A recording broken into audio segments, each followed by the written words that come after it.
And now I am thrilled to kick off our Fairygodboss live webinar sponsored by Accenture.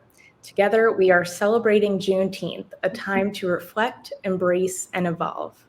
Today, you'll hear empowering stories from Accenture's Black women in leadership about how these women have navigated their careers while driving success and meaningful impact with a commitment to inclusion and diversity. So please send some claps in the chat and welcome our moderator to the stage, Monica Spruill, Accenture's Diversity and Development Lead and the North America Marketing and Communications Lead for the South Market Unit. Thank you so much for joining us today, Monica. Thanks for that introduction, Katie. Hi, everybody. I am so excited to continue our celebration of Juneteenth with, like Katie said, a time to reflect, embrace, and evolve through an empowering conversation we are going to have with our Black women leadership here at Accenture. Given the intentionality of striving for equity, particularly for people of color in the US, we as women need positive energy and perspective to navigate the workplace during these evolving times. So, as women professionals, we need a space to reflect on our shared experiences and to embrace our unique challenges while pushing the workplaces we are in, the workplaces we aspire to be in, to accelerate equality for all. Today, you're going to hear authentic narratives, like Katie said, from my friends, to include Yolanda Friend, North American Inclusion and Diversity Lead. I'm the Diversity and Development Lead for Marketing and Communications. Yolanda is the North America Inclusion and Diversity Lead at Accenture. Neidra Dixon, our Procurement Plus Global Supplier Inclusion Sustainability Lead, and Chloe Barzy, Client Account Lead and Atlanta Office Managing Director. I want to go back to something that Katie said, and I want to emphasize it. It's that this is the object lesson, that the four of us leaders, we're friends. Understand how important it is for you to look to your left and to your right and see other women as allies and not competitors. Now, for the main event. A few days ago on LinkedIn, I wrote about honoring those who came before me, standing in front of the Emancipation Oak on Hampton's campus, where news of freedom was shared. I've always been struck by how those newly freed slaves chose to walk through an open door to learn, and thereby, with that strength, they carved a path for others to follow.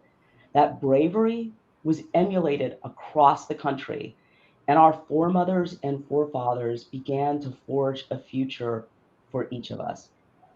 The tradition of purposefully going to the oak kept me inspired and kept me going, growing, rising, and most importantly, reaching my hand back to pull others into a future that's there for them. So I want to turn to our three focus areas today. Reflect. As we take time to reflect on the history and the meaning of Juneteenth, let's talk about how that's played a role in your success as leaders, as women leaders in Accenture. So, Nidra, Yolanda, Chloe, what does Juneteenth mean to each of you, and how has the past impacted your present? Thank you, Monica. And hi, good morning, good afternoon to everyone. I'm excited to be here. And Monica, I think you said so many powerful things that we'll leverage throughout today. But when I think about what Juneteenth means to me, the first word is freedom. I can't imagine what it was like to be told that you're free. And it also reflected on me that in 2022, it's still a time for us to learn. And I think by celebrating Juneteenth, we have an opportunity to continue to teach everyone that strength, that power, that endurance that everyone had to go through to have us to be where we are now. So when I reflect on it, I also want us to think about, and for me, is that what was endured in that past. And on days that I really get down or I get frustrated, I need to leverage that strength and to move forward. But I think if I sum it all up, it is a day of freedom and a day of teaching and a constant learning. Because I think it's important for us to teach everyone what happened in that past, but to not only teach, but to learn from it. Brilliant. Yeah, absolutely. Neidra, really great words. And, I love what you said about just honoring that past. I think for me as well, Juneteenth is first and foremost that day to honor those who lived and died as slaves. And for those who were emancipated, honor that effort it took to rebuild their lives in a place that didn't accept them as equals. I personally focus as well on my own gratitude and celebrate my sense of belonging. When I look back on my life, grateful that I was shaped and influenced by amazing parents, my college experience at Florida A&M University, which is a historically Black college and university. Just to see those visions of my heritage consistently applauded and celebrated, it really gave me a strong sense of self-worth and security. And it was ingrained in me to strive for excellence, to lift as I climb, to value preparation. We all know the magic happens when preparation meets opportunity. And these are all the lessons that really stay with me. And I feel like I also learned to have confidence, in a world that doesn't always value and recognize everything that we're bringing to the table. And when I connect the dots to, feeling like I belong, yes, there are ways that others can and should show up to make sure that people feel included. But if I'm struggling to belong to myself, there's not much that anyone can do to fix that. And I'm not saying it's easy, I'm not saying it doesn't take work. It does take work to own yourself and make your space in this world. And sometimes there's setbacks. But I do like to do affirmations with my daughter. She's 6. And one of them is, every room gets better when she walks in. And I want her to understand early that she matters, she belongs. And, we're ultimately accountable for that part of the equation, for how we show up and how we use our voice. And so, Juneteenth is about believing in myself and being grateful for all these positive influences I've had.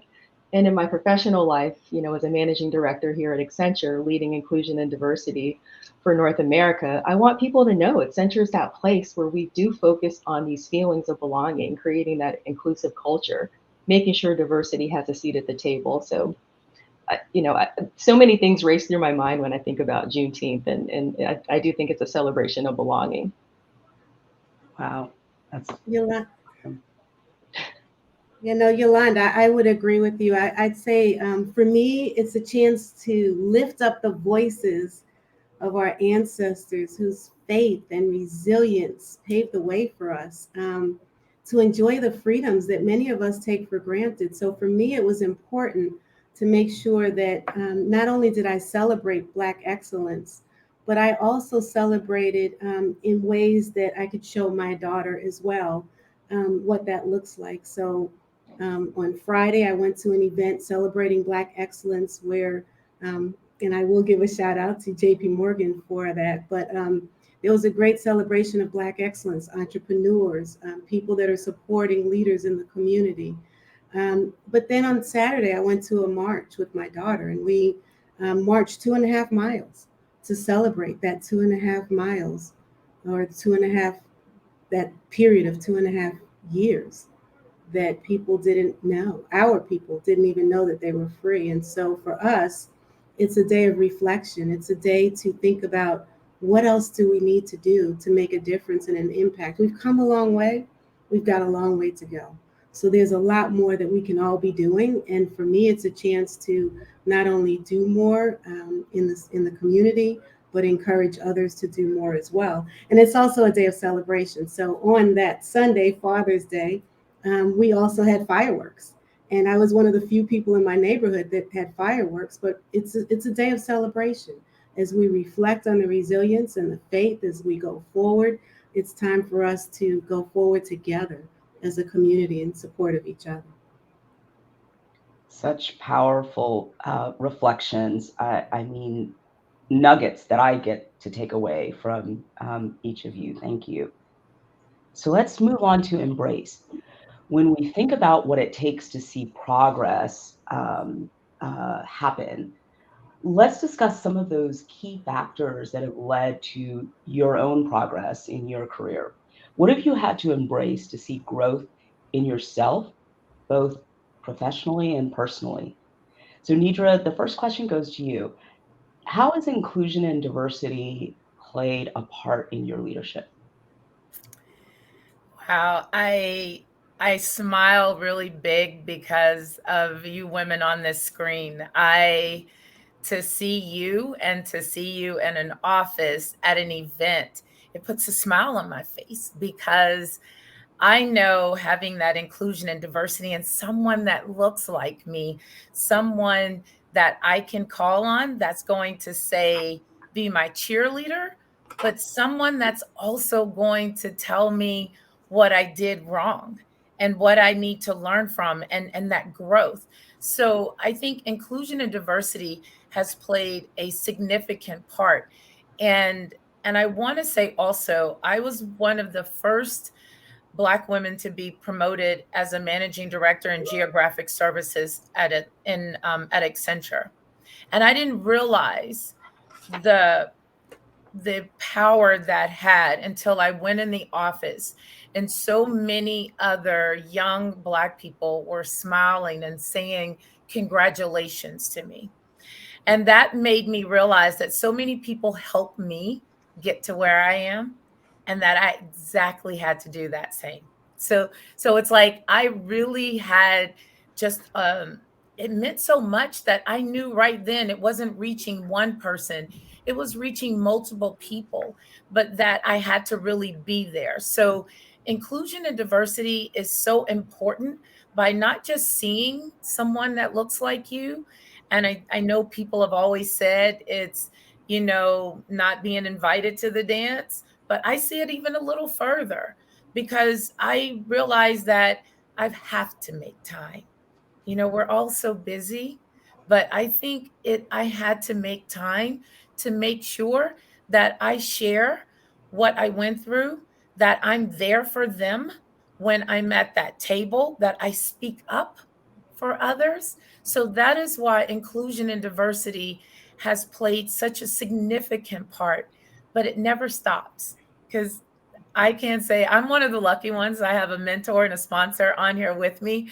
And many people know Chloe. I have no problem of saying how many times I've called Chloe happy, sad, mad, and no matter what, she has been there for me. So that inclusion and diversity and seeing her in that role as an office managing director is the best feeling when I walk in to know now that she helped me, I've got to help others.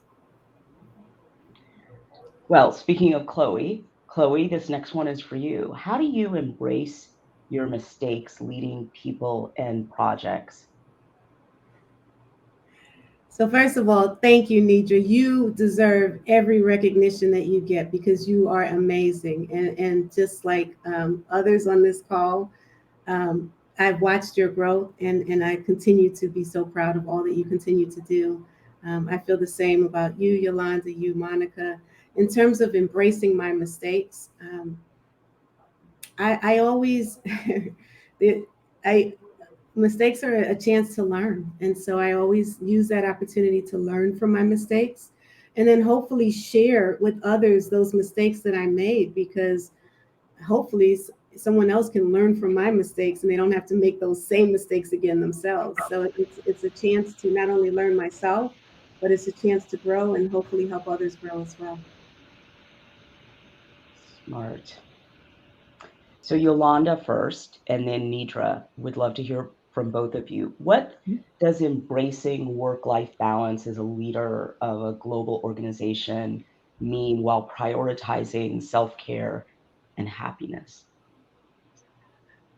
So I love this question. I know how important it is to have that work-life balance. And full disclosure, sometimes embracing it can be so hard. There's no shortage of things on the to-do list, as we all know. I have a blended family of 4 kids, and on any given day, I'm pivoting from drop-offs and pickups, making doctor's appointments, ordering groceries. The list is endless, and then trying to take care of myself too. So it's a lot of us, and navigating our productive careers, it sometimes isn't always easy when we've got all these competing priorities. And I don't want to be depleted. I have to be able to show up as my authentic self in my career. And a really great leader and mentor always reminds me to manage my priorities. I can't do it all, and even if I could, I wouldn't be effective at everything. Burnout is real, and it's that underlying feeling like you're doing everything you can, but you're still failing. And I don't want to get there. And sometimes I need a nudge. Just this week, I had a conversation with another trusted leader, and she said, I see what you're doing right now. Slow it down, stop putting so much pressure on yourself, and take care of yourself. And so part of my commitment right now is just feeling empowered to say no without the extra guilt that sometimes I can add on to that, kind of a response. And I feel like it feels counter sometimes to my DNA to lean out of something, because I know how much we all try to lean in. But if I'm going to take care of myself and spend time where I can be impactful, then I've got to make priorities. The other day, I actually sent my team an article that had 20 templates on how to say no to almost anything in a very gracious way. So I'm trying to role model this too. I think those who know me know I'm pretty good about making time for exercise, not necessarily making enough time for sleep, recovery, things like that. And so what I'm trying to do is just incorporate small, intentional micro habits. And what keeps me focused here is kind of the neuroscience behind it, because I think we all know it. We're supposed to eat right. You're supposed to sleep. You're supposed to exercise. But then when you tie the science behind it, like knowing that if I don't do these things, I have a 40% drop in productivity and effective decision making, or all of those kind of downsides, that's what really keeps me motivated to stick with my habit. So the habit that I'm focused on right now is declaring an end to my workday, even if I don't feel ready, which is very hard for me, but I'm trying to make it real. So thanks for asking, Monica. Absolutely. And I can attest, you and I were at dinner a couple of weeks ago and we talked about this very thing. So it is, you are truly authentic in your answer. And Neidra, what about you? Oh, I wish, Yolanda, I need to for you to forward me those that email. I'm being completely transparent. I struggle. I struggle daily. But one thing that I have learned to do is I end every day on a positive note. And I wake up every morning just very thankful, because I think of things, and some days I'm like, oh, I got all these calls. I got to do all this. And I stopped and I said, I woke up. I can work in the office. I can work home. I stop myself before going down that spiral, because there's so many more things that are good than bad. And so what I try and do is really look at, what I can control. And some things we can't control. And I think that's where we get off on our balance, or at least I do, trying to control some things. And the one thing that many people have told me to do, and I still learn, is to ask for help. And I think we have to make sure that that's not seen as a weakness, or it's not saying that you cannot do it yourself. But I think that shows strong leadership, and the fact that you are raising your hand. And by doing that, you're empowering someone else to learn. So I had to go through those things. And no, I do still say those things to myself.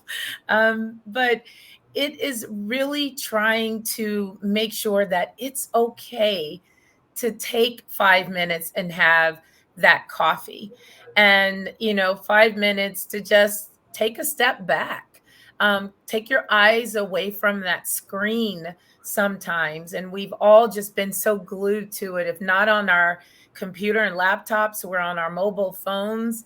And I've made it a point that I now will take at least one call walking outside. If the weather is good, I'm going to put on my earbuds and I'm going to take a call outside, because we have to step away from that screen. And the last thing that I'll say that I've learned again on the balance is to check in on your friends and your coworkers. It's the strong ones that sometimes need you to say, I'm just checking in on you. I love it. I love it. We should just schedule a call, you and I, and just walk. How about that? Exactly. I love it. Okay. And so our last area of focus today is evolve. So not only is it important for us to see progression in our careers, but what's even more important is evolution in ourselves, which is an actual change. It's a development and a diversification, from history. So how are you creating change in the world, in our communities, and at Accenture? Yolanda, I'm coming back to you with this one. Let's start with you. How do you think Accenture has evolved to be a more inclusive and diverse work environment? Sure. So I think that Accenture, we've done a really great job holding ourselves accountable, to bold workforce representation goals, to maintaining a strong culture. And I think the last piece is really listening to our people and understanding their values. And, first talking about holding ourselves accountable. We all know this, representation matters, and our workplace has to reflect the demographics of our country. And we have to have these diverse mindsets and backgrounds at our table. And the goals that we set around gender and ethnicity hold us accountable, but just increasing numbers of people from, underrepresented groups is meaningless unless those individuals want to stay. And to stay, you have to feel valued and you have to feel included and like you belong and you have a voice at the table. And that kind of leads to my second point, which is around that culture, building that safe space.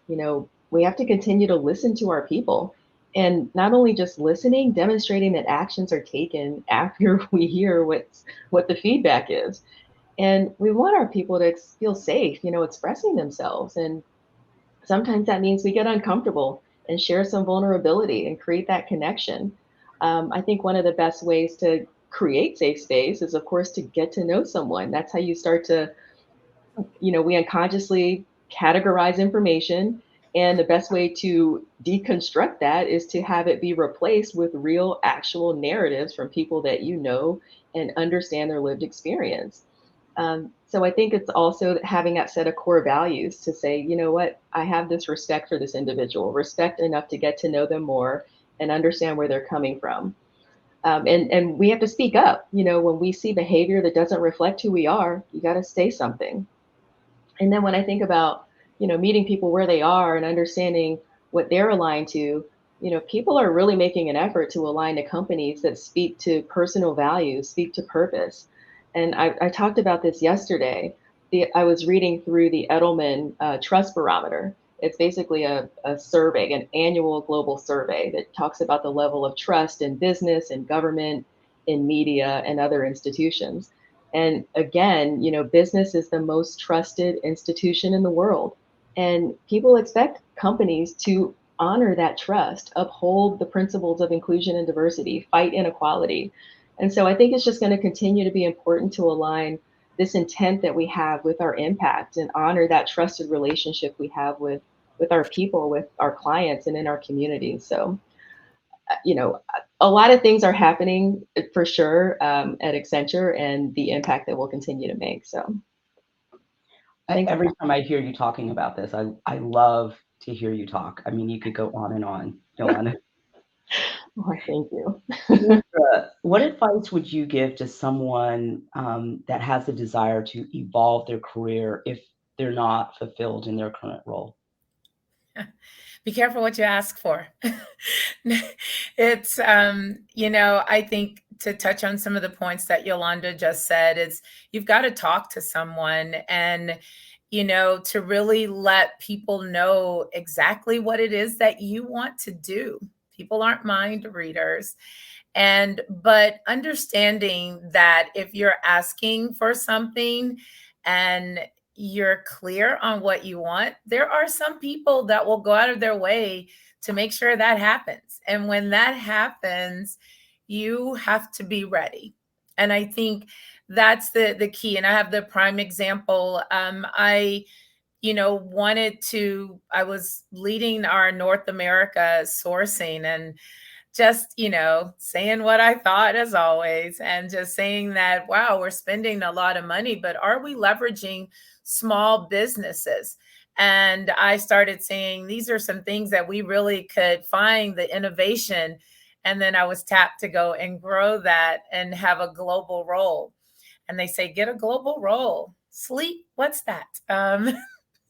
But I have one of the coolest roles, I think, at Accenture.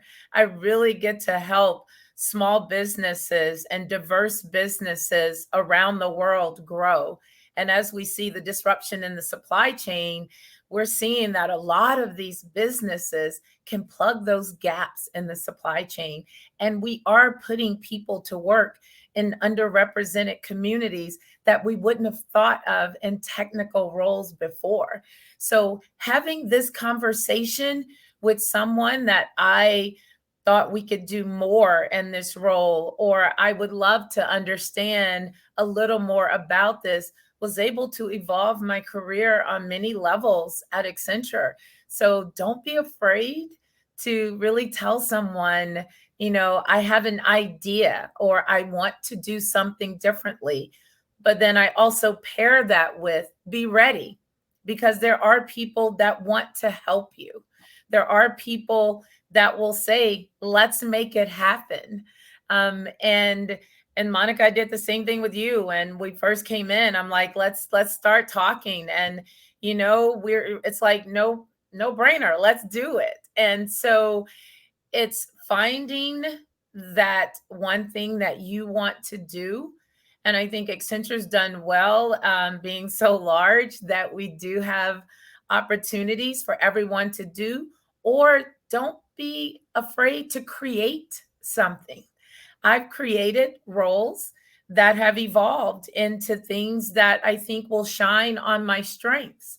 And so I think that's really important in having those conversations, as Yolanda said. I think that is so important in really telling someone. So I schedule 15 minutes on a calendar with people that I might not know well, or very senior leaders. We know their calendars are full, but 15 minutes, and be prepared to know exactly what you want. If you don't, maybe share that with other people within the firm, but really have that conversation.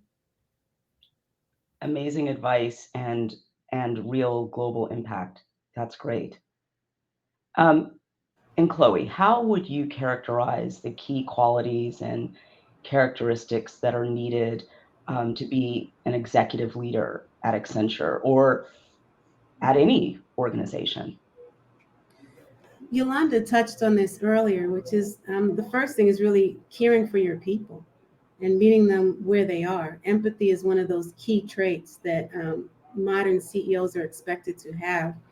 As people have talked about, people have been through so much over these last 2 years that it's really time to understand where people are and really take care of our people. That's number one.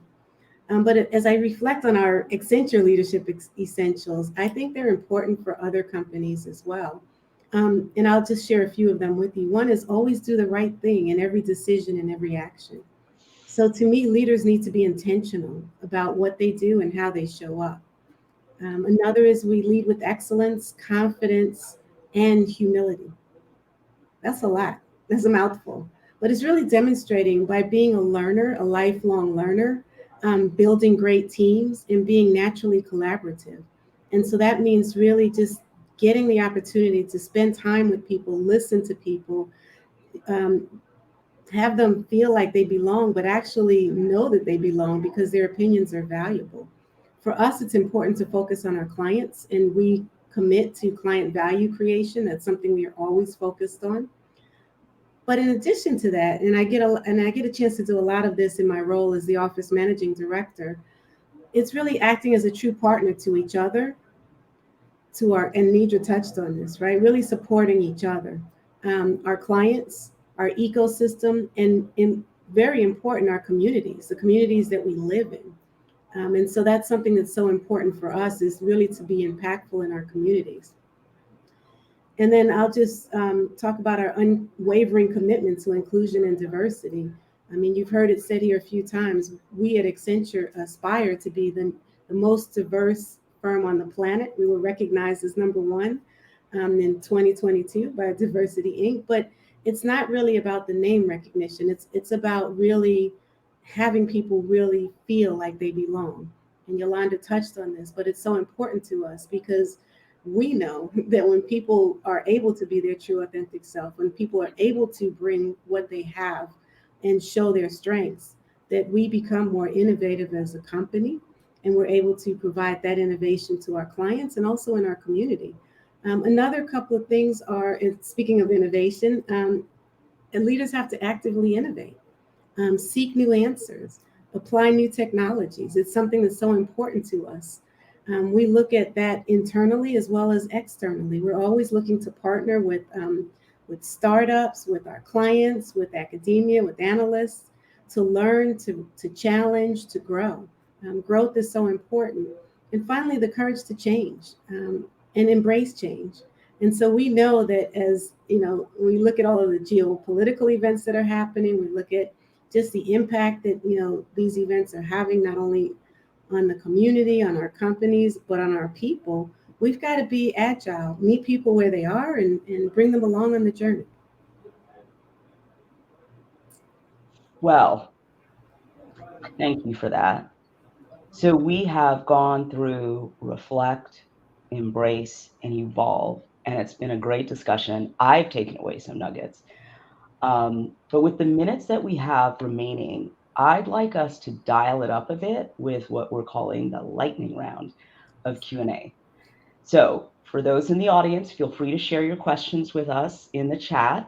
For our panelists, I want you to share the first thing that comes to mind when I blurt out these questions, and focus.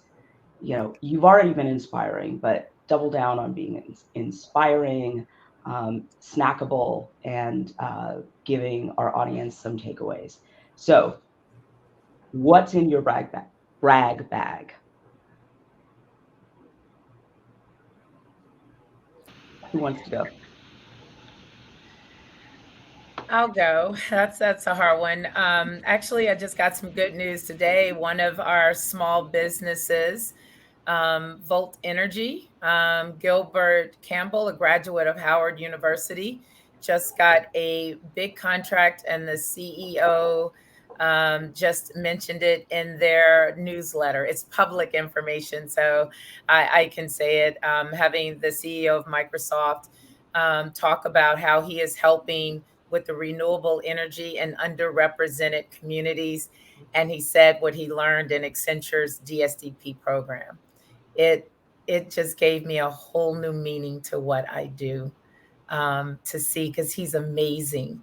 And everyone that's just been so helpful in our mentoring program, it shows why we call it a +1, because our mentors are doing this outside of their day-to-day. So for me to share that message with his mentor just set the whole tone for my day.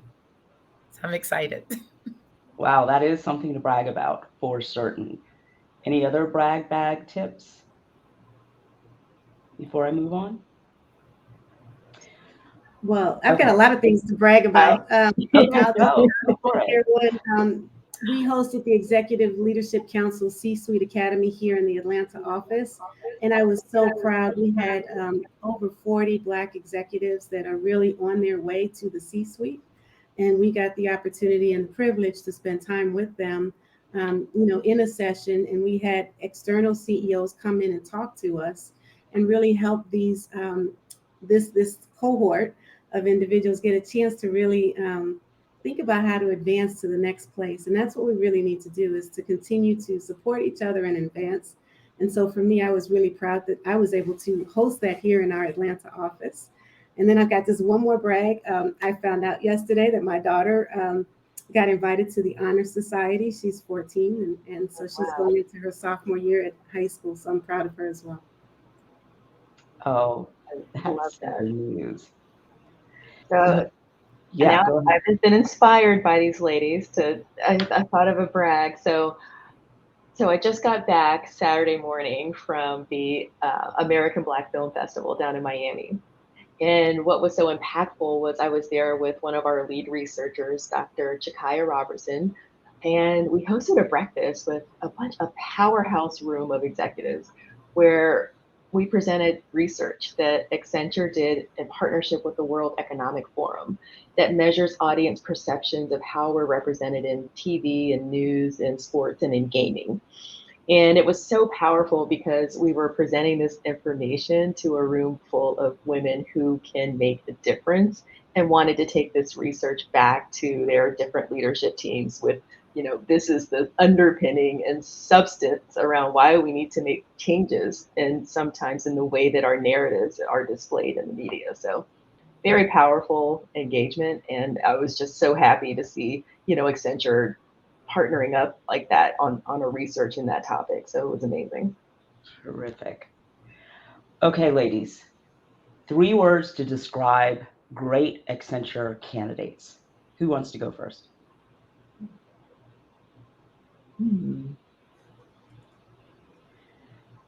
I would say, curious, innovative, and a growth mindset. Nice. I would say confident, collaborative, if I can get that out, and bold to share your ideas. I love those. You took those are some of the ones I was going to say. So if I have to come up with some new ones, I'd say fun, enjoy life.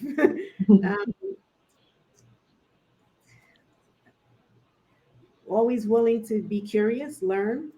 I know that's more than 3 words, but and the last one is really committed to making an impact for our clients, for our people, for the communities. Nice.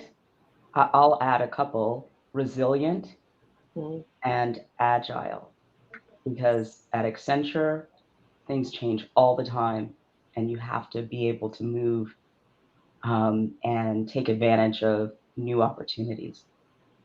Okay, let's give some snackable tidbits about bad habits people should be aware of during interviews.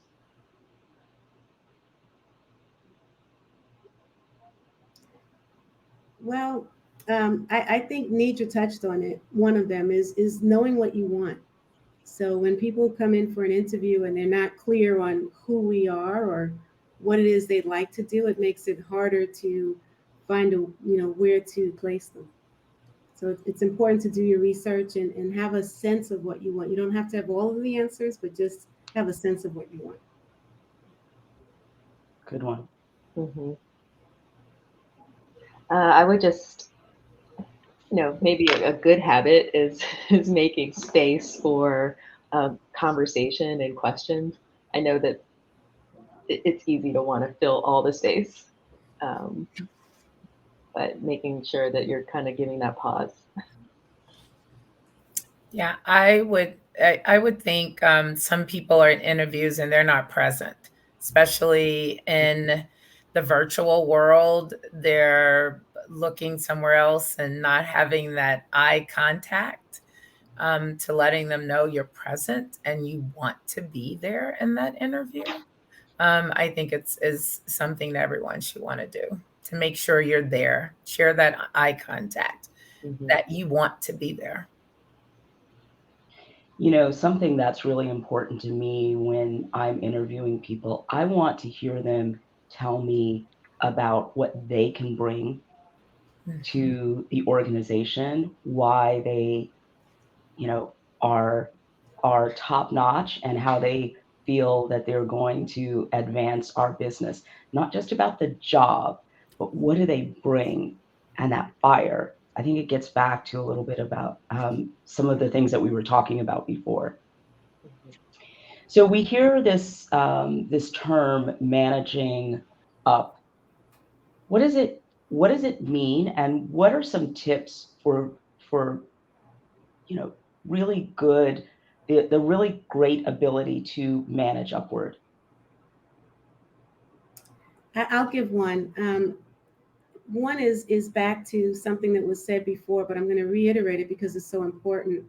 There are actually two things. One is ask questions, be curious. So really understand the business that you're here to do, the business that we're in, the business that the clients are in. So be curious. And the other is get to know people. So it really helps when you take the time to understand who you're working with, what's important to them, to manage those expectations, know what great looks like. I always ask the question, what does great look like to you? So that I have a perception of what that looks like to the person that I'm working with, because it's different for every person. So those would be my two big tips. And those are great, Chloe. I agree with Chloe's. I wish I would have thought of those. And I think if I had to add something, it's managing expectations and priorities. If you need help, understanding where is the impact going to make the most sense of the best use of my time, it's having those conversations and just being very forthcoming. Of course, that happens if we have Chloe's advice in hand, which is, that getting to know someone and having that comfort level to have those real and transparent and honest conversations. And I think it's also, use your brag bag every now and then to make sure everyone understands what you're doing and the impact that you're making. So I think that's important, especially women of color, just to make sure that spotlight, doesn't wane. So things that are being impacted, stay on the radar. I think that's also important. Yolanda, I want to echo that point. I meet with a lot of people, and I think people of color in particular have maybe a slight misconception that great work is going to get you noticed on its own. It's great work plus making sure that you emphasize, making sure that you bring into view for very busy people already what impact you're having. So turning it around to say you combine the great work with the brag bag, occasional brag bag, I think is really important. Neidra, did you want to weigh in? I think it's all great. The only thing that I would add, and we always say everybody knows how to network, but there's been many events or opportunities that Accenture has had, and I was like, I need to be there. We have, our first Fridays, or we celebrated in the office for promotions. And it's really to be there. And there are senior leaders that were there. And it was important when you network, but it's how you network as well, because you've got to be present and show up and be involved. So I echo everything, you all said, and that would just be the only tiny thing I would add in there. But it's I know our plates are full, but there are opportunities that you have to show up and network and tell the things that Yolanda and Chloe and you all said. And Monica, I'll just summarize it with a phrase that one of my mentors taught me. I'll give him credit for this, Harvey Coleman.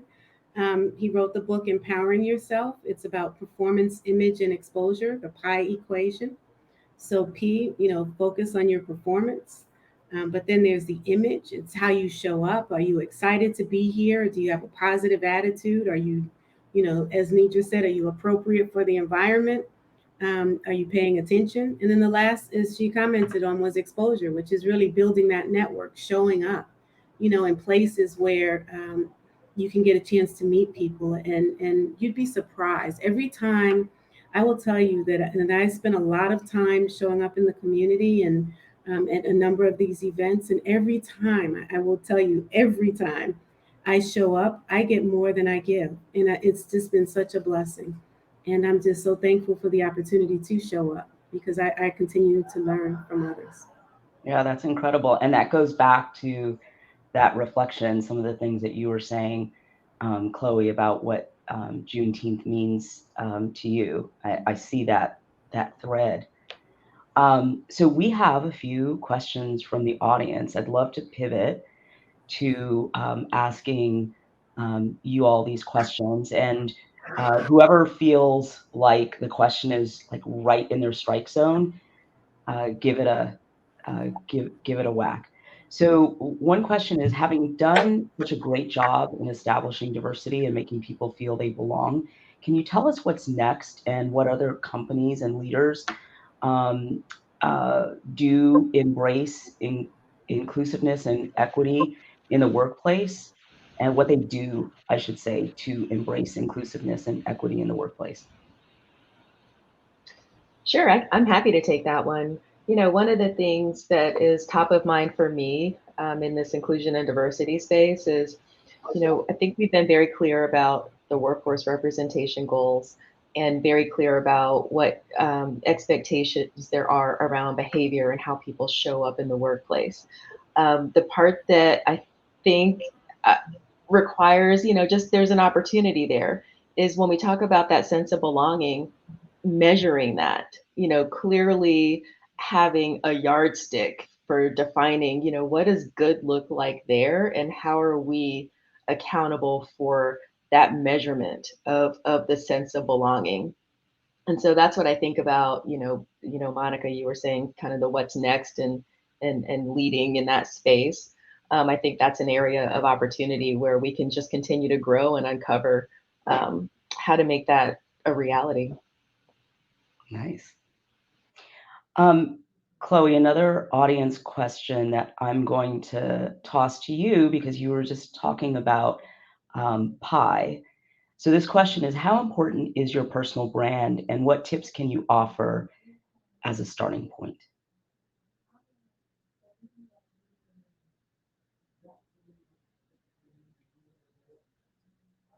Can you hear me? But how is the starting point? How?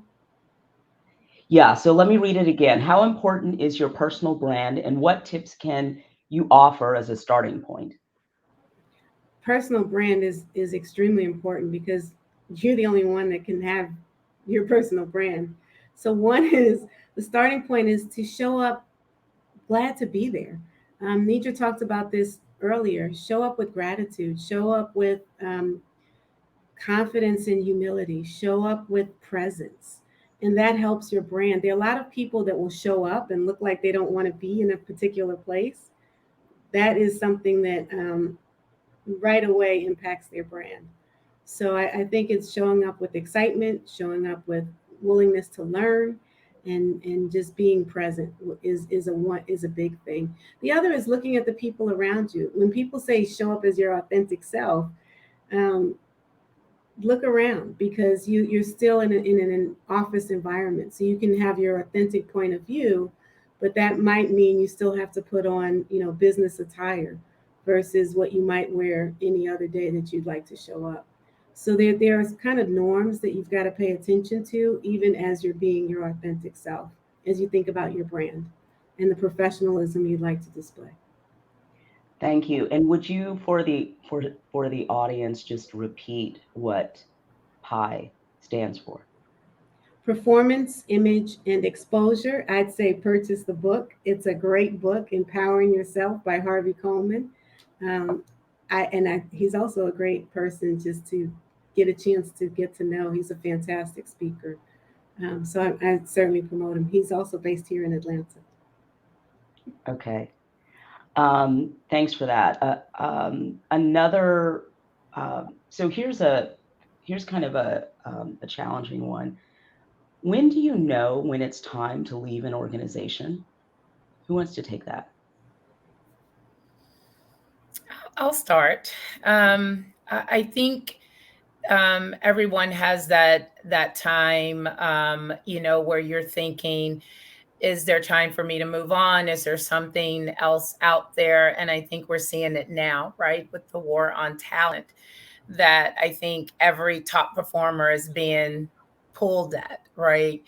And I think sometimes you have to have those mentors and those sponsors. And I think when you have that decision and that discussion with them, it's really important to be able to do that. If you're no longer finding that gratitude, or if you're no longer bringing that value or getting that value, then I think that's the time for you to evaluate whether you should leave that organization. But I also think it's so important to have someone that you can have that honest, raw discussion with, because I think we all have that point. I've been at Accenture 21 years, and I have had that discussion with mentors and sponsors. And I think it's evaluating. Are you bringing that right value? Are you getting that value? Are they still aligned with your morals? And are you still aligned in both ways? And I think when they're not balanced, then that's when you have that decision to make. Great. So I'm going to close out with this last question. I can tell that it's a little bit of a doozy, and I would love for several of you to weigh in. The question is, other than pulling out a brag bag, can you give examples of celebrating yourself in a meeting when you feel like you should be recognized, particularly when a leader or someone else is taking credit for your work?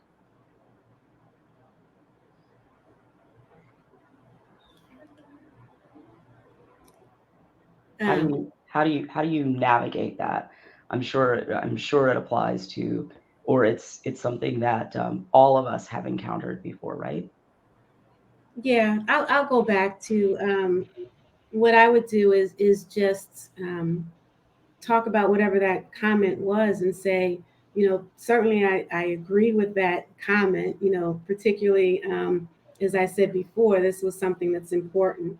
So kind of, in a collaborative way, making sure that not only do I um, lift the other person up, but, give a reminder that, that I am also in agreement, or they're in agreement with something that, I've said before. I think it's really important to figure out, also when that matters. So sometimes in a meeting it matters, sometimes it doesn't. And so pick your battles, because a lot of times people will have already heard and people will know what you've done.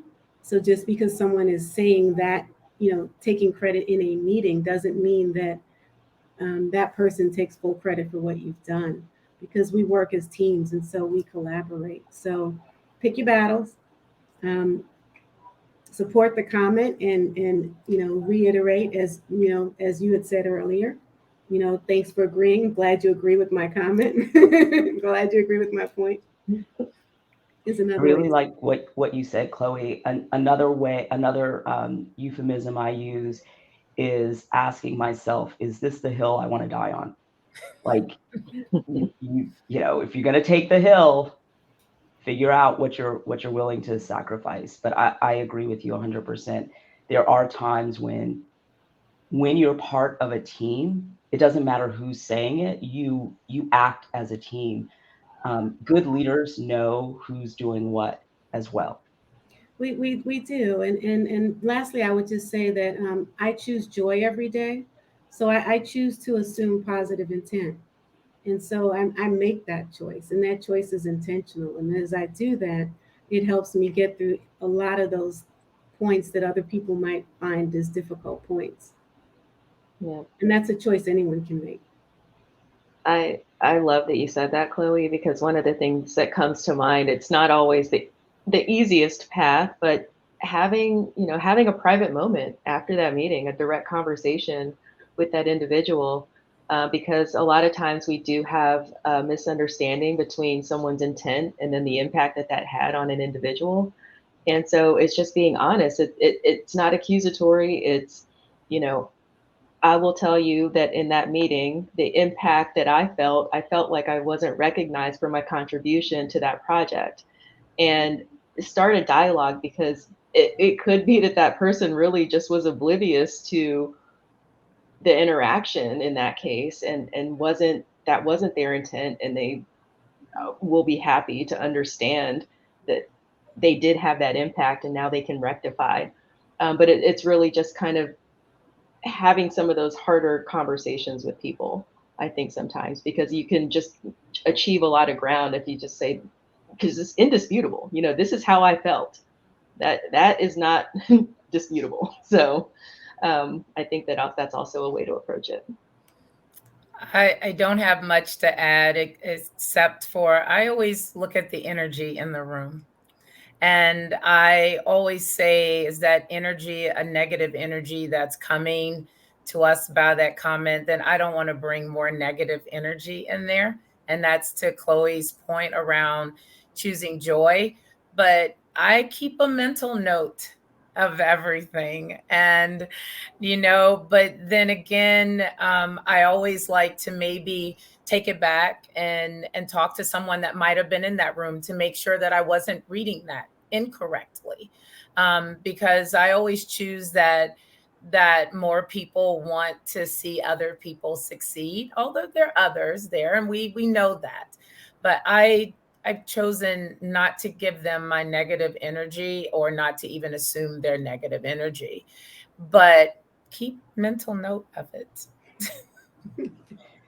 Well, in closing, I want to thank all of our panelists. I get to call my friends, and you, our guests today. As you continue to reflect, embrace, and evolve, both professionally and personally, I leave you with these takeaways. Make sure that you are investing in yourself, and you're investing in your health. Make sure that you are reading the room. You know, I can't really even summarize everything that we talked about. So here's what I'm going to tell you to do. Look for the replay of today's section via Instagram and on Accenture and Fairygodboss social channels. Excuse me. And as you consider your next career move and you look at Accenture roles and opportunities, I really want to encourage you to remember these names and connect with us. We'd love to hear from you. And last but certainly not least, remember that in our own reflection, we can see progress made over time, but it isn't until we fully embrace it that we can become part of the evolution. So thanks for celebrating Juneteenth 2022 with us. Goodbye, everybody. Bye. Thank you. Thank you.